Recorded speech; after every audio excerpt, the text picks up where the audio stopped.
നമസ്കാരം. Law and ലോജിക്കിൽ ഇന്ന് നമ്മൾ പറയാൻ പോകുന്നത് സൈബർ കുറ്റകൃത്യങ്ങളെക്കുറിച്ചാണ്.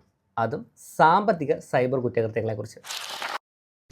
നമ്മുടെ രാജ്യത്ത് ഏകദേശം 2500 കോടിയോളം രൂപ സൈബർ കുറ്റവാളികൾ 2025 തട്ടിയെടുത്തതായി കണക്കുകൾ കാണപ്പെട്ടു.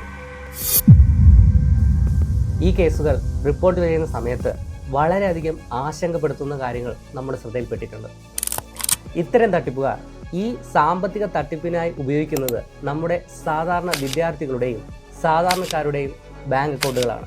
ഇതുമൂലം യഥാർത്ഥ കുറ്റവാളികൾ രക്ഷപ്പെടുകയും നമ്മുടെ സാധാരണക്കാരിലേക്ക് ഈ കുറ്റകൃത്യങ്ങൾ അടിച്ചേൽപ്പിക്കപ്പെടുകയാണ് ചെയ്യുന്നത്.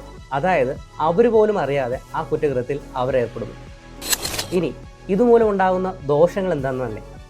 ഇത്തരം കുറ്റകൃത്യങ്ങൾ നമ്മൾ ഏർപ്പെട്ട് കഴിഞ്ഞാൽ പോലീസ് ക്ലിയറൻസോ വിസ, പാസ്പോർട്ട് മുതലായ രേഖകൾക്ക് നിയമ തടസ്സങ്ങൾ ഏർപ്പെടുന്നതാണ്. അതുകൊണ്ട് വളരെയധികം ശ്രദ്ധിച്ച് മാത്രമേ നിങ്ങൾക്ക് വരുന്ന ഓരോ അനോണിമസ് ആയിട്ടുള്ള ഫോൺ കോളുകളും മെസ്സേജും കൈകാര്യം ചെയ്യാവൂ. ഇനി ഏതെങ്കിലും രീതിയിൽ നിങ്ങൾക്ക് ഇങ്ങനെയുള്ള ഫോൺ കോളുകളോ എന്തെങ്കിലും നിങ്ങളുടെ ശ്രദ്ധയിൽപ്പെട്ട് കഴിഞ്ഞാൽ അപ്പോൾ തന്നെ അടുത്തുള്ള പോലീസ് സ്റ്റേഷനിൽ രേഖാമൂലം മെസ്സേജിൻ്റെ സ്ക്രീൻഷോട്ട് പ്രിൻ്റ് ഔട്ട് എടുത്തോ അല്ലെങ്കിൽ തുണ ആപ്പ് വഴിയോ പരാതി രേഖപ്പെടുത്താവുന്നതാണ്.